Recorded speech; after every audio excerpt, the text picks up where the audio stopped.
texted me and said, hey, do you want to do this talk on deeper math learning? And I was like, yeah, no problem. And then I was like, well, what the heck is deeper math learning? Like, I can't even define that. I don't know how to think about that. So for those of you who know, I've been trying to be a little techie and getting on Twitter. Darren set me up a couple years ago. I didn't even know what my password was. Someone's like, are you on Twitter? And I was like, am I? Like, I don't even know. So I started by just trying to wrap my head around what is deeper math learning? So I'd love to have like your thoughts on what does that even mean? So maybe take a minute and talk to people sitting around you. Like, what do you think of that, deeper math learning? What do you think about that? Knowing the why. No, it's you can see that's going. But our voice. Yes, our voice is weak. But I'm in control of it, so I could.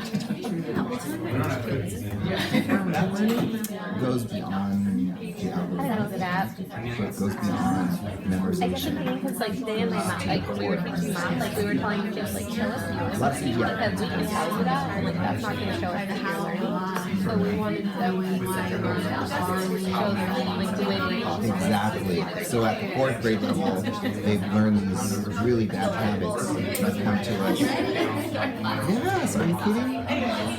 They're just like, I don't answer. I'm like, well, I'll just give the answer. That's where it falls apart for them, right? That's deeper math learning.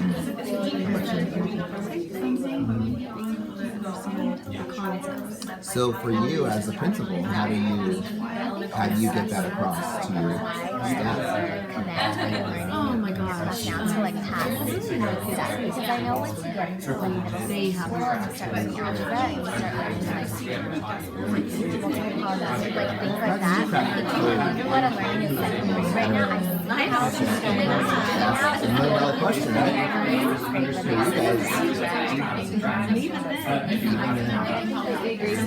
It's like this. Penetrate me. And they had to write that, like, in first grade. Yeah. And then, like, explain what that was. It's related to,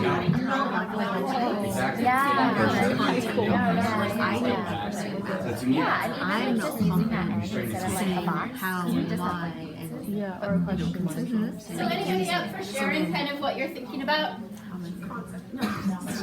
Principal Giguiere would like to. I don't need to share out. Lead the discussion, Principal Giguiere. I'm not going to sit next to him anymore. I do this all the time, huh, Lindsay? Darren and I were talking about deeper math learning for us is when students are really able to unpack their understanding and actually answer how and why questions and know a little bit more than just algorithms and memorization. Okay. Did we get it right? I don't know. Is there a right answer? Other thoughts, Kevin? To me, I guess deeper math learning is students having an understanding of how numbers work together and math concepts, even at the most basic level, so that students can take what they know about numbers, look at a problem that, you know, they wouldn't know how to solve the way we might have been taught growing up, but be able to reason their way through it because maybe they just know, you know, sort of how those numbers relate. So instead of needing to know how to subtract in a subtraction problem, they could use a skip counting strategy to find the solution. Okay. Other thoughts? So I teach TK, so for us, a lot of the kids have gone into True since they were 3. And so they know numbers, but they don't know numbers. So they know the number 5, but they don't know quantity. So for us, it's setting those foundational skills so they can go from concrete to abstract later on. Okay. So in this question of what is deeper learning, so I got ahead of myself a minute ago when I said, so I went to my Twitter people. So this is literally what I did. And I tagged some people that I don't actually know, but that are on Twitter that do a lot of discussing and talking and like, how are they taking this up? So here are some of the things people on Twitter said. It's the key to heterogeneous classes. So this is Jamie, who's a math coordinator in Stanislaus County. Kate Nowak, who's one of the authors of the new illustrative math curriculum that's coming out, the middle school curriculum. What a hard, important question. I need to noodle on that. Depth is relative to the number of connections to other concepts.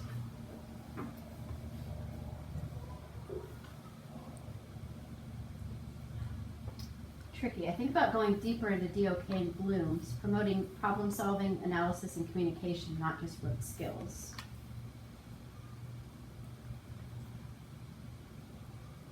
This is the same person that was on the prior screen.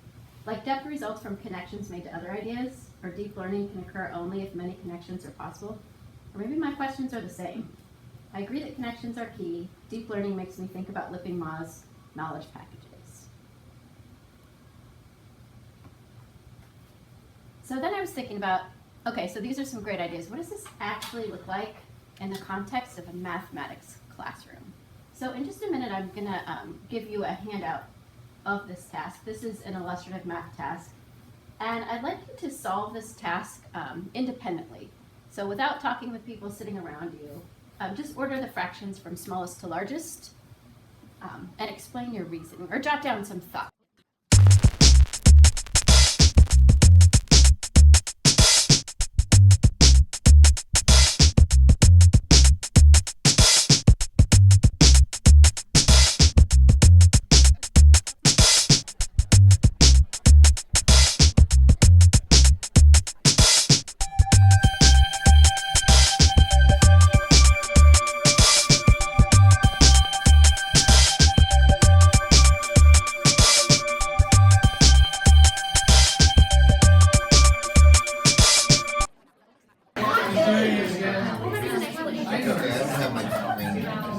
So anybody up for sharing a strategy? Yes. Go Darren. No, you can't rope anyone else in. Oh, you want me to share? Well, you can't throw Christina Oh, under the bus. gosh. Right. I came back. Okay. This will totally make sense to you. Share. 1/3, I just in my head automatically 33%, right? So I kind of based it all off of that, and then I looked at this one, I'm like, okay, that one's more than 50%. So I know that's way over here, because these two over here, I'm not quite sure about, so I just cross multiplied E times T, that's 3, right? And then I figured out, So you found the common denominator, but only between the 8ths and the 5ths. yeah, only these two. Because I knew that these were, that's my logic. What does that say about Okay. How about Kevin and Tim? Do you want to share kind of how you thought Yeah, about it? Kevin and Tim. One or both? So Tim and I did the exact same thing, and he just went a step further with it. And we looked at it all as percentages. So 1/3 very quickly, 33%, 2/5 very quickly, 40%. With 3/8, we took it back to 2/8 for a quarter, and then added half of the next quarter for 37.5%. Hold on. Can you go back to that one? A little Okay, so we figured out quickly the 1/3 and the 2/5 what their percentages were. For 3/8, we thought, okay, 2/8 is 25%. It's a quarter.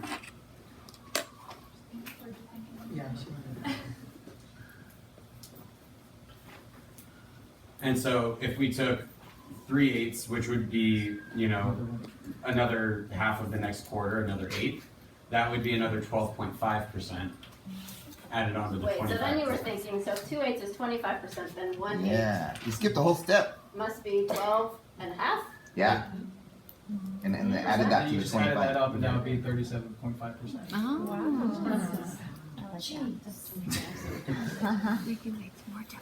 And so just looking at the numbers, we saw that we have 40%, 33%, 37.5%, and we just ordered it from smallest to largest. And we already knew that 5/9 was bigger than 1/2.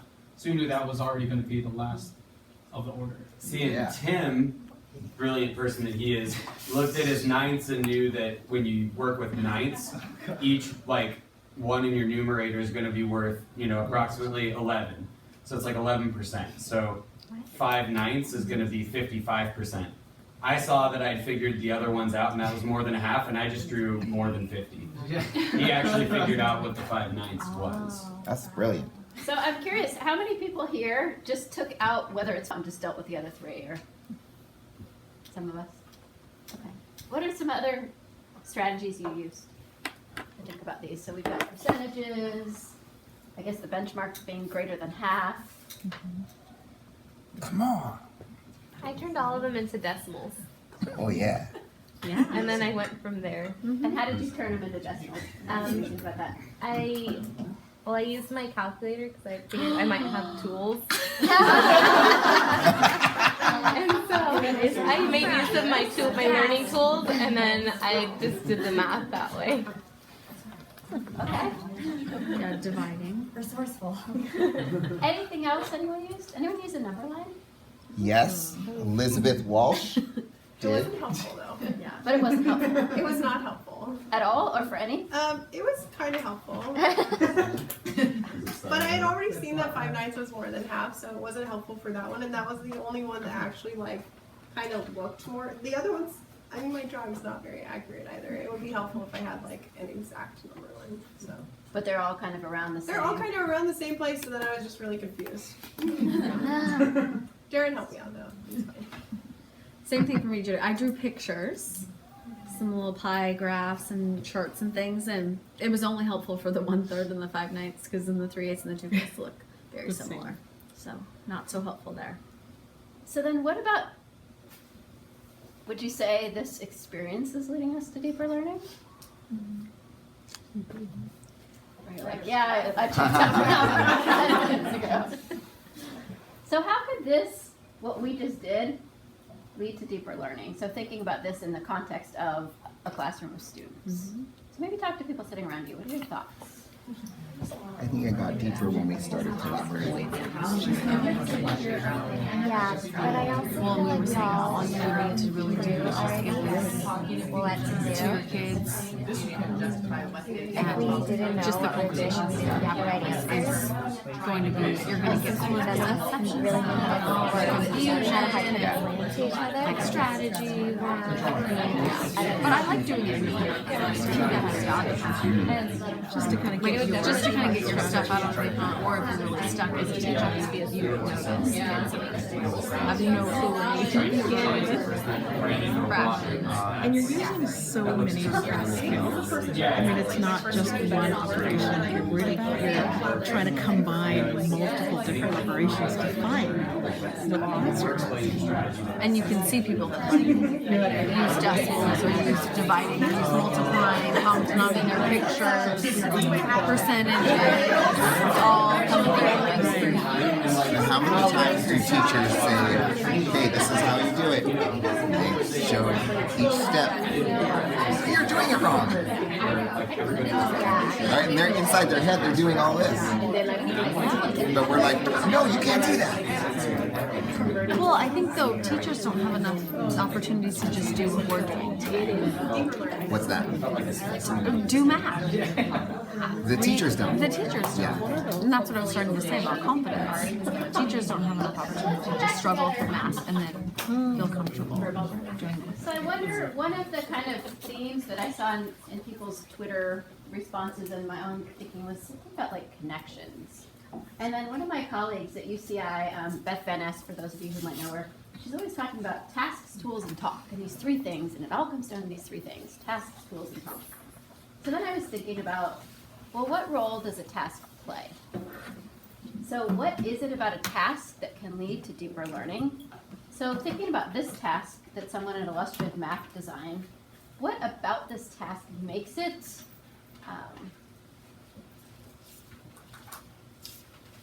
what about the task will allow for deeper learning? If I say it that way, what do you think? You have to use multiple strategies. Like once you got to the common denominator, that didn't work for all of them, so you had to go to the next one, and that you had to use different strategies to solve it entirely. Yeah, super interesting, right? If you were to find a common denominator, it's like 300 and something. Like not the most friendly numbers here.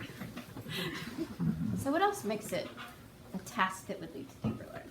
Yeah. There's also like different steps you have to take, so you can't just find the decimal and then you're done. You have to figure out which one is bigger, and you have to order it, and you have to move it around. So you're not just doing one thing, like finding the common denominator and you're done. You have to keep moving on to the next step. Other tasks? They were all really close together, so it wasn't really obvious which one was. Yeah, you're like super excited. Took out 5 9s. Oh God. There's these 3 other really close ones to think about. Any other facts? I think it gave them the opportunity to use different strategies, right? Everybody used something different.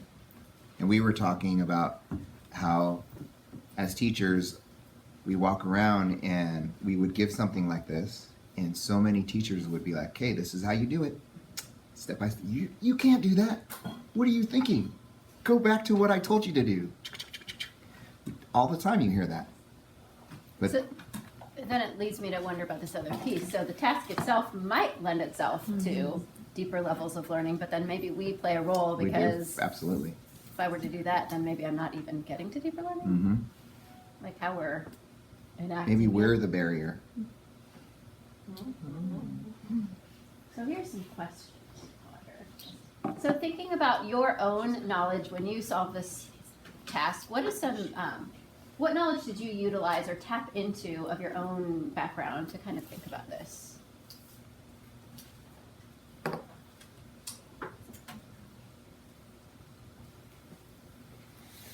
solve the problem? Yeah, so as you were doing the task, like what did you draw upon? For me, it was the relation between fractions and percentages. And, you know, knowing which fractions were easy for me to relate to a percentage without taking too much thinking or calculation, and using problem-solving skills to then figure out what the percentages were. Okay, and for you, like percentage was a friendly way to think about Yeah, these values. because percentage, I guess, you're not worrying about the different denominators and how you're gonna have to see past that to see what their true value is. The percentage, you can just match them up evenly, or easily, I should say, across the line and put them in the right order. Okay. For me, it was equivalent fractions. I knew that I could manipulate them any way that I want if I multiplied by 1, so like 5 over 5 or 8 over 8 or something, to get numbers that I could compare. So even when I turned all of them into 72, the denominators into 72, and then with the 5, I just changed the 3/8 into a 40, and then I could compare those last two. Okay. I anchored to fractions that I was more comfortable with. So like thinking of 3/8 in terms of like if it was 3/9, it would be equivalent to a third, so it has to be bigger than a third, or like 5/9 has to be bigger than a half. So like anchoring to thirds and halves. Okay, so benchmarks. So here's this other interesting idea, like we all tapped into kind of, to background knowledge, but different knowledge perhaps, like whatever seemed friendliest or that we drew upon. So then, I guess that kind of comes to this idea of connections that you made between mathematical ideas, so connecting fractions and decimals, connecting fractions with percentages, connecting fractions with the meaning of the benchmark fractions. So what are some elements within the task design? So whoever made this, or this or any tasks, like how do we think about tasks that are really going to get at deeper learning, whether it's a task from illustrative math or from our book or one that we're designing? There's multiple ways to solve it. Okay, so looking for designing something that has multiple entry points. How else do we think about that? It was challenging. You couldn't get the answer like right away. You had to keep on like persevering through the problem.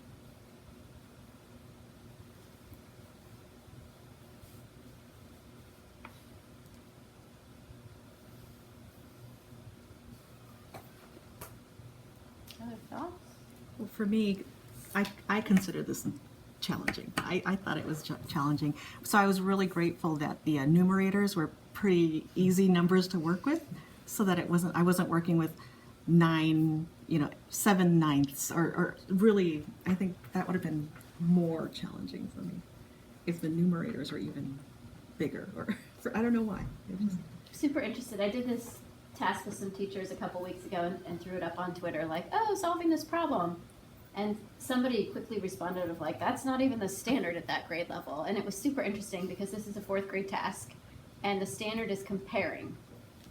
And so then we got in this little, I don't know, not Twitter war, but when we think about comparing, traditionally, typically, when I think about comparing two fractions. But this really is comparing. We're just comparing more than 2. So even like, what is the standard getting at? And does the standard say we only compare 2? Right. No, but traditionally I think in our books, or at least for me, I just think about like comparing 2. What about the talk? So think about how you were, in some parts of this you were engaged in talk, and in other parts you weren't engaged in talk. Like, what role did the talk play? So how about talk to people sitting around you?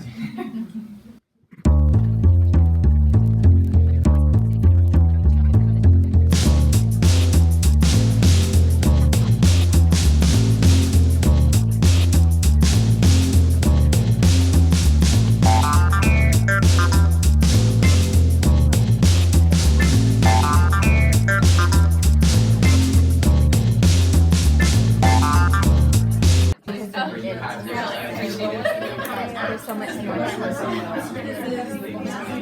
Like your eyes are open to be even more efficient.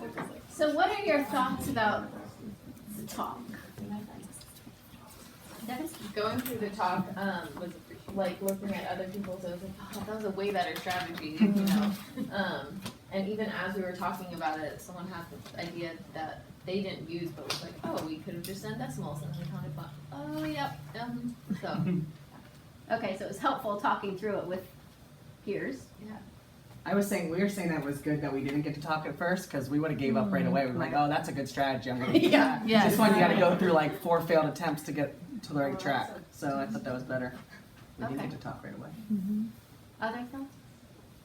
I was receptive when like it finally was time to talk. I was like actually looking for people's ideas because I had gotten stuck. So I was like more receptive. I was more open to hear what other people had to say. I think than if I might have just tuned out if I had like started and be like, oh, you have a good strategy, you just handle it. So So maybe even then thinking about like, is there a strategic place for that talk to be situated? Bethany? Oh, we were talking about too that even you shared, like even if you really understood the person's strategy that used 2/8 and then built on that to add the 1/8, you paused and drew it up on the board to give a visual representation because you understood maybe there are other people who are either checked out or who aren't understanding it, and how can you as a teacher like understand that talk is deepening the learning, but that sometimes you can like add supports in to make that talk richer or more accessible. So I love that you're giving me credit for that. I was truly lost. That's okay. Maybe somebody else was too. There you go. Other thoughts around talk? We liked that you gave opportunity to talk in a small group setting where the risk isn't as high in front of the entire class. We were saying that gives us a safe space to try out our ideas and practice communicating that before we take that risk and talk in front of the entire class. Okay. So I was thinking about talk here kind of in multiple ways, and I don't know if I'm thinking about it in the same way that Beth Vanessa is thinking about it or talking about it. But that engaging with a partner, now turn and talk to someone, or in your table groups, that small group talk. But then even this role of classroom discussion, and I wouldn't say we had this great elaborate discussion here, but thinking about how does that play a role in our thinking and understanding and maybe lead to deeper understanding? Because I think it goes back to this idea that I could have given you the task, well, I did give you the task and you solved it. So had you not had any opportunities to talk, would you have learned anything? Or are you just doing whatever you could do when you walk in the door? Like, is your thinking the same as it was when you walked in and you left? I can't articulate what I'm trying to say. Is your thinking different from having the opportunity to engage in partner discussions or in whole group discussion? And then I wonder, what does that look like in our classrooms? So going back to kind of what you were saying about the teacher could give this task, well, we could give the task and not talk. Right. Does that play, Right. like, do we need a good task and talk? Right. Absolutely. Yes. We talked about how that's where it got deep. That's where the deeper part came when we started talking about, everybody started talking about how they approached this. That's where it got deep. That's where the new learning occurred. Right. Like, oh, I didn't think of it that way. Right. Oh, now I feel more confident in fractions because now I could solve it that way. Right. But I could definitely see a classroom teacher giving their kids this task and then they solve it and then they collect it and say, oh, this is evidence of my student learning, which is great. But then that next step of the conversation, the whole class discussion, I think takes it to the next level. Kevin? I think what I really appreciated that was brought up over there a little bit earlier was that you know, sometimes when kids get stuck on a problem or on a task like this, if they couldn't figure it out or they really struggled with it, when you start discussing other people's strategies, they listen a little bit more intently. And so those kids that are struggling to understand a concept, when you lay it out for them a bunch of different ways that they could solve these problems, you know, they're gonna start to grapple with some things that they may not have known before, but they're gonna be especially in tune with it because they're thinking, oh, I didn't know how to solve this. Let me figure out ways to.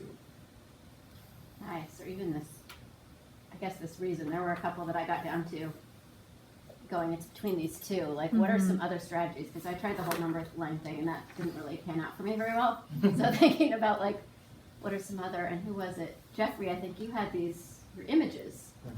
Then I was thinking about, he's got these circle images, like I would need to be so crazy precise. And I don't know that I have that precision in me that Jeffrey has. So thinking about like, how do we, what do we do? So then I want to think about tools. And even I'm a little bit like perplexed by this word tools, because I think about the tools in terms of the calculator, the number line, those tools. But then I was also thinking about like the tools of, Kevin brings this tool of your understanding of percentages. So how do we think about that? Like the tools that we bring, do those play a role in deeper learning? Or learning from other people's tools? Or is it only the task and the talk? So talk with people sitting around you. What are your thoughts? I know this one's like. However we're taking us, what does that have to do with anything? It's like a resource that we just use. Is it the, if it's what you bring with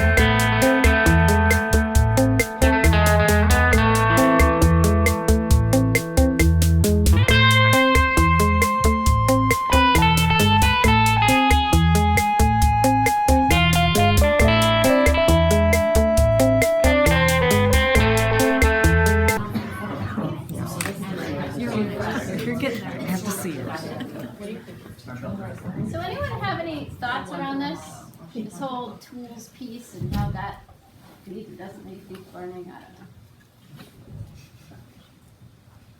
Or everyone else is still pondering with me. I don't know. Amanda has something to say. It's a good thing we have you here, Darren. So then I want to go to this idea. She just wanted to share. Oh, sorry. Darren called me and I was gonna. Come on, Cordera. No, yeah, you can. Lindsay put her hand raised. I know, you had the hand raised, so I was waiting. Sorry, I'm just moving on. Go. We were talking about how, I mean, there's the physical tools, but the people that they can talk with, the tools, like their tool themselves for you to help you with your problem, and then their knowledge, you know, can now make a tool that you have if you learn their strategy. So then the different strategies are tools, just everything that can help you get to whatever your end goal is a tool. Okay. Okay, so I watched, I think, a TED Talk probably about how it's either 7 or 10 steps to solving any math problem and how one of them is getting the right answer. So for a lot of people, it's like, if you actually have number sense, then it's wasting your cognitive power to like get the percentage, and you can't talk about it and you can't like apply the concept. So it said that not using tools hinders like understanding where it's unnecessary, or like humans are not great calculators. We make a lot of mistakes. So this guy was saying that like calculators are very helpful and using tools is better, because then you can go deeper with, I don't know, whatever the problem is, and make the comparisons and look for multiple. Thank you. You're welcome. There you go. So Darren kind of brought this idea up already, but I always wonder about the role of the teacher in this deeper math learning, because we could have passed this out and like not led any deep learning or any learning at all, versus like all the things that you guys do and think about in terms of like, where do we put the talk in? Do we do independent think time first? How do we even make sure we're finding a task? Because I would argue some tasks are going to elicit deeper learning and some just are not. like I don't even know how to get it to this deeper level. So really thinking about the importance of us, you, and thinking about these task, tools, and talk in isolation, but also collectively. Like, I don't know that we can we get to deeper learning if we don't have a deeper learning worthy task, or if we don't have talk? I just wonder, like, do we have to have all three, 2 of the 3? So, just pondering this. I don't know the answer to this. So one of my colleagues that I reached out to when I was first thinking about deeper learning, Kristen Gray, she was like, well, are you talking about deeper learning or deeper understanding? And I went back into Darren's text. He said deeper learning. And then her whole thing was like, well, can you have deeper learning? Is deeper learning, is the goal really deeper understanding? Is that what we're shooting for? So this is like a question that I have. Are these things connected? Does one lead to the other? Do they have to lead to another? So I'm still pondering that. And then I want to share. Well, what did she say? She thinks they're related, but she's not sure how. She wasn't. She was helpful, but she got me thinking more. And then I want to share with you. So back in the whole Twitter, like, what do you guys think? Elham Kazemi. Some of you might have read her book, Intentional Talks. She's a CGI researcher. If you've seen any of the videos that I show from Lake Ridge Elementary of like my favorite place in the universe where they were in the bottom 5% and they're like doing amazing things now. So this was her response. Met the name of this person, watch 3/4. So just to completely blow all of our minds, let's watch this part of the clip that she shared.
But I would love to kind of continue this conversation of like, what is it? How are we thinking about this? So I've got my Twitter handle there.